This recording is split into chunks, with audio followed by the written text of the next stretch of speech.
ഈ പരിശുദ്ധമായ അൾത്താരയിൽ കരുതുന്നുണ്ട് എൻ്റെ യേശുപ്പച്ചനെ എൻ്റെ അമ്മ മാതാവിനെ മഹത്വപ്പെടുത്താൻ തന്ന വലിയ അനുഗ്രഹങ്ങൾക്കായി ആദ്യം നന്ദിയോടെ സ്തുതിക്കുന്നു. എൻ്റെ പേര് ടിൻസി. എൻ്റെ മക്കളാണിത്. മൂത്തവൾ അൽക്ക, ഇളയവൾ അൽന, മമ്മി സാലമ്മ.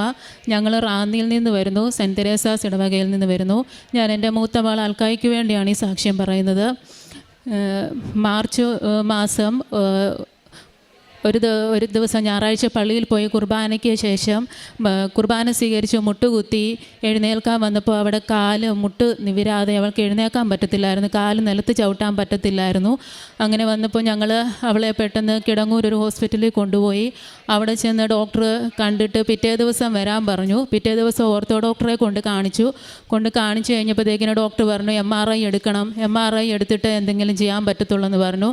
ഞങ്ങൾ MRI എടുക്കാൻ വേണ്ടി ചെന്ന് കഴിഞ്ഞപ്പോൾ MRI എടുക്കണമെങ്കിൽ കാല് നിവർത്തി വയ്ക്കണം, അവിടെ കാല് നിവർത്താൻ പറ്റത്തില്ലായിരുന്നു. അങ്ങനെ ഞങ്ങൾ തിരിച്ചു പോകുന്നു. അത് കഴിഞ്ഞ് ഞങ്ങൾ കോട്ടയത്തൊരു ഹോസ്പിറ്റലിൽ കൊണ്ടുപോയി കാണിച്ചു. അവിടെ ഓർത്തോ ഡോക്ടറെ കാണിച്ചപ്പോൾ ആ ഡോക്ടർ ഇത് തന്നെയാണ് പറഞ്ഞത്, MRI എടുക്കണം, MRI കണ്ടിട്ടേ പറയാൻ പറ്റത്തുള്ളൂ. അപ്പോൾ ആ ഡോക്ടർ ഞങ്ങളെ ഒരാഴ്ചത്തേക്ക് മരുന്ന് തന്നു. പിന്നെ കാലിൽ ഐസൊക്കെ വെക്കണമെന്നും പറഞ്ഞ് വിട്ടു. ഒരാഴ്ച കഴിഞ്ഞപ്പോഴത്തേനും അവിടെ കാല് നിവർന്നു, കാല് നിലത്ത് ചവിട്ടാൻ പറ്റുമായിരുന്നു.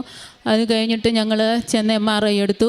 MRI കണ്ടിട്ട് ആ ഡോക്ടർ ഞങ്ങളെ ഒരു ഓങ്കോളജി ഡോക്ടറെ കാണാൻ വേണ്ടിയിട്ട് വിട്ടു. അവിടെ ചെന്നപ്പോൾ ആ ഡോക്ടറും ഈ ഓർത്തോ ഡോക്ടറും ഞങ്ങളോട് പറഞ്ഞു ബയോപ്സി എടുക്കണം, ബയോപ്സിയുടെ റിപ്പോർട്ട് വന്നതിന് ശേഷം മാത്രമേ എന്തെങ്കിലും പറയാൻ പറ്റത്തുള്ളൂ എന്ന് പറഞ്ഞു. അപ്പോൾ ഞാൻ അത് കഴിഞ്ഞപ്പോൾ ഏപ്രിൽ മാസത്തിലാണ് ഇവിടെ വന്ന് ഉടമ്പടി എടുക്കുന്നത്. ഇവിടെ വന്ന് ഉടമ്പടി എടുത്തു കഴിഞ്ഞ് എൻ്റെ അമ്മ മാതാവിൻ്റെ ഈശോയുടെ അടുത്ത് കരഞ്ഞ് പ്രാർത്ഥിച്ച് കഴിഞ്ഞപ്പോൾ തന്നെ എനിക്ക് ഭയങ്കര വിശ്വാസമായിരുന്നു. ഞാൻ ഉടമ്പടിയിൽ വെച്ചത് ഒരു സർജറി പോലെ. അപ്പോൾ ഓർത്തോ ഡോക്ടർ പറഞ്ഞായിരുന്നു സർജറി ചെയ്യേണ്ടി വരുമെന്ന് ബയോപ്സിയുടെ റിപ്പോർട്ട് വന്നിട്ട്. എൻ്റെ കുഞ്ഞിനെ സർജറി ചെയ്യാനിട വരുത്തല്ലേ മാതാവേ ഈശോയെ എന്ന് വിളിച്ച് ഞാൻ പ്രാർത്ഥിച്ചു. അപ്പോൾ ഉടമ്പടി എടുത്ത് കഴിഞ്ഞ് ഞങ്ങൾ വീട്ടിൽ പോയി. അന്ന് മുതൽ ഞാൻ പ്രത്യക്ഷീകരണ പ്രാർത്ഥനയും വൈകിട്ടുള്ള പ്രാർത്ഥനയും തിരികത്തിച്ച് പിടിച്ച് പ്രാർത്ഥിക്കുകയും ഉടമ്പടി തൈലവും കാശുരൂപം വെച്ച് പ്രാർത്ഥിക്കുകയൊക്കെ ചെയ്തു. അത് കഴിഞ്ഞ് ഞങ്ങൾ ഹോസ്പിറ്റലിൽ ചെന്ന് ബയോപ്സി എടുക്കാൻ വേണ്ടിയിട്ട് ഒരു ദിവസം അഡ്മിറ്റ് ആവണമെന്ന് പറഞ്ഞു. അങ്ങനെ ഞങ്ങൾ അഡ്മിറ്റായി ബയോപ്സി എടുത്ത് അവൾ തിയേറ്ററിൽ നിന്ന് ആദ്യം ഞാൻ പുറത്തിരുന്ന് എപ്പോഴും പ്രാർത്ഥിച്ചുകൊണ്ടിരിക്കുകയായിരുന്നു. എൻ്റെ മാതാവേ എൻ്റെ യേശുപ്പച്ച കുഞ്ഞിൻ്റെ കൂടെ ഇരിക്കണേ എന്ന് പ്രാർത്ഥിക്കുമായിരുന്നു. അത് കഴിഞ്ഞ് സർജറി കഴിഞ്ഞ് കുറച്ച് കഴിഞ്ഞപ്പോൾ അവളെ പുറത്തിറക്കി കഴിഞ്ഞപ്പോൾ ഇവൾ ആദ്യം എന്നോട് പറഞ്ഞു അമ്മയുടെ മാതാവ് സൂപ്പറാന്ന് പറഞ്ഞു. അത് പറഞ്ഞപ്പോഴേ എനിക്ക് മനസ്സിലായി എൻ്റെ അമ്മ മാതാവ് എൻ്റെ കുഞ്ഞിൻ്റെ കൂടെ ഉണ്ടായിരുന്നെന്ന്.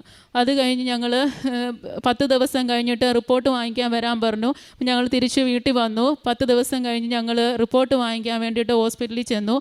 അപ്പോൾ എനിക്ക് ഭയങ്കര ധൈര്യമായിരുന്നു. കാരണം ബയോപ്സി എടുത്ത് ഇറക്കി കഴിഞ്ഞപ്പോഴത്തേക്കിന് ഡോക്ടർ പറഞ്ഞു ഇത് സാർക്കോമയാണ്, ബയോപ്സിയുടെ റിപ്പോർട്ട് വന്നിട്ട് നമുക്ക് എന്തെങ്കിലും പറയാൻ പറ്റത്തുള്ളൂ എന്നൊക്കെ പറഞ്ഞു. അപ്പോഴും ഇവർക്കൊരു ചുമയോ തുമ്മലോ വന്നാൽ പോലും എനിക്ക് വെപ്രാളമാണ്, എന്തോ പറ്റിയെന്ന് ചോദിക്കുന്നത് എനിക്ക് യാതൊരു കൂസലുമില്ല. ഞാൻ ഇങ്ങനെ ഡോക്ടർ പറയുന്നത് ഇമ്മ കേട്ടോണ്ട് നിന്ന്, എനിക്കറിയാം അങ്ങനെ ഒന്നും വരത്തില്ലെന്നുള്ള കാര്യം.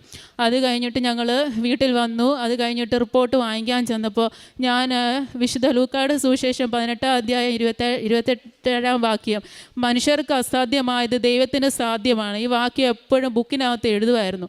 അപ്പം ഞാൻ പോകാൻ ഒരുങ്ങിയപ്പം കുഞ്ഞുങ്ങളോട് പറഞ്ഞു നമുക്ക് ഈ ബുക്കും കൂടെ കൊണ്ടുപോകാം, ഡോക്ടർ നമ്മളോട് കുഴപ്പമൊന്നും ഇല്ലെന്ന് പറയുമ്പോൾ നമുക്ക് ഈ ബുക്ക് ഡോക്ടറെ കാണിക്കണമെന്ന് പറഞ്ഞ് ഞാൻ ഈ ബുക്കുമായിട്ടാണ് ഡോക്ടറെ കാണാൻ പോയത്.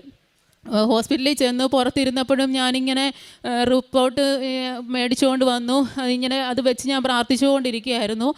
ഡോക്ടറെ അടുത്ത് കയറി കഴിഞ്ഞപ്പോൾ ഡോക്ടർ ഞങ്ങളോട് പറഞ്ഞു, അത്ഭുതപ്പെട്ട് ഇങ്ങനെ നോക്കുക ഞങ്ങളെ. എന്നിട്ട് ഞങ്ങളോട് പറഞ്ഞു വലിയൊരു അത്ഭുതമാണല്ലോ ഇത്, ഈ റിപ്പോർട്ട് യാതൊരു കുഴപ്പവും ഇല്ല, ഒരു സർജറിയും ചെയ്യണ്ട, ഒരു കുഴപ്പവും ഇല്ലെന്ന് പറഞ്ഞു. അപ്പോൾ ഞങ്ങൾ ഈ ബുക്ക് എടുത്ത് ഡോക്ടറിൻ്റെ കൊടുത്തിട്ട് പറഞ്ഞു ഇതാണ് അത്ഭുതമെന്ന് പറഞ്ഞു. അപ്പോൾ ഡോക്ടർ പറഞ്ഞു നിങ്ങളുടെ പ്രാർത്ഥന ഒന്നുകൊണ്ട് മാത്രം ആണ് ഈ അത്ഭുതം നിങ്ങൾക്കുണ്ടായതെന്ന് പറഞ്ഞു. ഇത്രയും വലിയ അത്ഭുതവും അനുഗ്രഹവും ചെയ്തു തന്ന എൻ്റെ യേശുപ്പച്ചനും എൻ്റെ അമ്മ മാതാവിനും കോടാനുകോടി നന്ദി.